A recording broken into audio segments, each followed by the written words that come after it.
Hey, what's up studs? Ryan here, or MandRproductions, and today we're taking a look at a LEGO Star Wars 2019 Battle Pack. This is one of the two that have been released as of January 2019, along with the Praetorian Guard Battle Pack, which you can find a review for on my channel.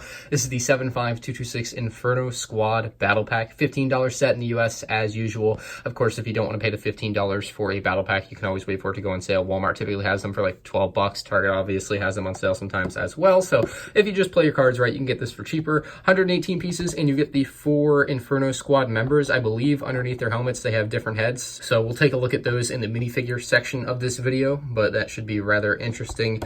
On the top of the box you see it, we have the Inferno Squad agent, which is what they're actually going to be called. They don't actually give them their actual names, unfortunately, but they do have different heads again, so we'll see that in a minute. Love the side box art where they do that little mesh build where it kind of fades into the box art. Love that. And then on the back side you have an action shot inside of a forest, which looks pretty cool. This is from Star Wars Battlefront 2. If you don't know where the Inferno Squad is from, or at least this version of it is from Star Wars Battlefront 2. So let's go ahead and build this up. If you do want to see my speed build of the Inferno Squad Battle Pack, you can find that on the MNR Builds channel. We have some slightly altered box art here on the instruction manual. A lot more space there between the people. There's also the QR code there for you to go ahead and connect up with your iPad, your iPhone with the LEGO Life app to get the instructions on your mobile device, and just regular LEGO instructions with some advertisements for some other 2018 LEGO Star Wars sets, which you can find reviews for on my channel. Can you believe it? Anyway, let's go ahead and bring over the set, or rather the minifigures, the Inferno Squad agents, and we'll take a closer look into those red eyes. Our first minifigure here is Versio. She is the only character without a helmet. The other 3 squad members, or as they call them on the box, Inferno Squad agents, are all with helmets. So this one has a hairpiece actually. It's the only female member as far as I'm aware as well. It has a different torso print than any of the other agents, so she's kind of stands on her own in that regard, but you'll notice as we move on that the leg print, I believe, is the same as the others, so nothing is different there. I believe all the prints on this are new as far as I can tell. If you flip her face around back, she actually does have a double-sided face, so she has that more war-hungry face. I like that. You can see there is also a nice back print on there as well with a few red markings, which give it a nice extra little bit of color that they sometimes just don't have on figures like these. So not too bad from LEGO on Versio. Now, she just has a regular stud shooter, as does one of the other Inferno agents. And this guy has a stud shooter with an extra little bit on the back there. And then the 4th Inferno Squad agent, or at least the 3rd one that is the same as these, has this giant like bazooka-like stud shooter weapon thing, and it is nuts. But those are the 3 weapons that these guys include. Let me get those off so we can take a closer look at the actual figures. I love seeing LEGO give the characters some personality as far as the weapons they receive. Now, the character on the left here, they're all the same, like print-wise on the outside. If you take the helmets off, though, that's where you find the difference. You can see this guy's got a bit of he looks like he's a little tired there. There is no double-sided face on any of these figures, though, by the way. Just Versio has the double-sided face. Now, I believe these characters do have names, but LEGO does not officially name them in their set description on their website, nor are they named on the box, unfortunately. You would think they would do that. There's your middle character there. Not a bad look to his face. Probably the most regular looking face of the 3, I would say. Yeah, and then we have basically an angry clone trooper face there, which shockingly they just couldn't stay away from it. So those are your 3 Inferno Squad members. One of them does have a belt, and neither of the other 2 do. So you see he has the utility belt there in the middle, kind of like the Batman. Now if we flip these around, you'll find that they all have the same back print as well. Big shocker there, considering all the other prints are the same.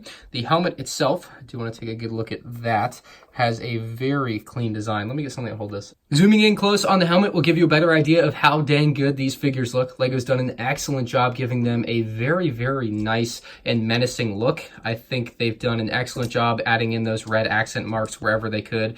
I believe the Republic insignia there on the top right of the helmet from our perspective looks awesome. I love seeing those insignias, especially in a different color. Red usually isn't the color that the Republic insignia is there. And we also have like the Inferno Squad logo on his right side, our left, I believe there. Just more red markings. It's basically a regular TIE pilot helmet, just with some extra markings as far as I can tell. And then just a closer look at that back print, I suppose, if you really want one. A closer look at the front print of the torso and the waist and the legs and everything. But that is all the figures in this set. We can go ahead and take a look at the speeder included, par for the course, for a LEGO Star Wars Battle Pack. Not too bad on the figure selection, though. Pretty happy. On their website, LEGO describes this as a TIE Fighter-inspired speeder, and I think we can kind of see that. It looks a little bit more like a First Order TIE Fighter, I guess, if you want to say that, because of the red accent marks. But it does kind of have a TIE Fighter-esque vibe. Kind of. It's not all that close, but it does look TIE Fighter inspired, and I guess that's the best way to say it. It does have a couple of stud shooters, one on either side, and you do get extra studs in the set, so no worries, you'll be able to have plenty of studs even if you lose some, and you can shoot them off by pushing down on that little gray bit there, no problem. Just like that. So it's a stud shooter, just like all the other stud shooters in the past have been. It works very, very well. Stud shooters are a great feature. I think LEGO did a great job implementing them on the sides of the speeder. As I usually do, reloading them can be a bit of a pain sometimes because there is something in the way. That extra little bit of weaponry down there. You have these longer blasters here on the front end of the speeder. You also have some bit of shielding for what would be the pilot there. And if we take any of these I almost call them First Order, but Inferno squad agents, you can sit one of them down inside that seat there. You just sit him on the back of his legs, just kind of go with those two studs there. You can flip that forward to give you a little bit easier access, and then you can close it in on him to help keep him down, or you can just put it at a slightly better angle like that. So kind of either way you want to do it, there just is plenty of space there for him. It's a very open concept. Around back, you'll find a 1x4 trans blue plate, which is going to indicate the thrust coming out the backside of the speeder. The wings are at this very nice, like 30-degree angle, I believe. So they actually give it a nice little bit of change in the design as opposed to having just straight vertical wings. I do like what they've done there. I actually think this is a really neat and unique speeder design. Sometimes you get some speeder designs that aren't quite as fun, and I think this one is fun. I think this is a fun speeder design. I like that it's kind of got this very different vibe to it. The angled wings definitely help, I think. I think that's a big reason that I think this one looks so particularly good. Unfortunately, there isn't really a place to put the extra stud shooter weapon for your trooper. You could place it right about there, although it is damn near impossible to get your fingers in there to put it on there. There you go.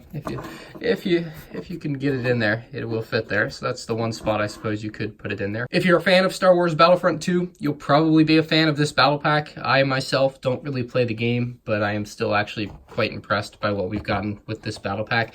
$15 for 118 pieces isn't bad. It's the going rate for a battle pack. If you don't like it, don't buy it. That's probably my best suggestion for you. Most people just buy one of every battle pack, I assume, so that's kind of what I do. At least one of every battle pack, and this is the type of battle pack that you'll probably only ever buy one or two of just because it has some named characters in it, and there's nothing wrong with that, but it is kind of lame that they do put a lot of named characters in more battle packs now. So hopefully in 2020 we can get back to some regular battle packs with just kind of troopers. That's kind of better. But LEGO's put together a pretty solid offering here. I'll give it an 8.5 out of 10. I guess I took that 0.5 off of the 9 because I don't really play Star Wars Battlefront 2. Can't really love something that I don't really have an attachment to. Overall, I think people will really enjoy this set. You get some really cool looking what are essentially TIE Fighter pilot variants, and there's nothing wrong with that. I think people are really going to enjoy that. So let me know what you guys think about this set in the comment section below. I think it's a really good battle pack for Star Wars Battlefront 2. I would love to see more Star Wars Battlefront sets based on bigger things. They've done Star Wars Battlefront battle packs in the past, but they've never really gone big with it. So I'd like to see them kind of branch out and do a bigger set with Star Wars Battlefront. So maybe that's a good idea for the future, LEGO, if you're listening. If you guys enjoyed the review, leave a like on the video. If you're new to the channel, make sure you subscribe and check out my other LEGO Star Wars 2018 set reviews if you haven't. Thank you all for watching, and I'll see you in the next one.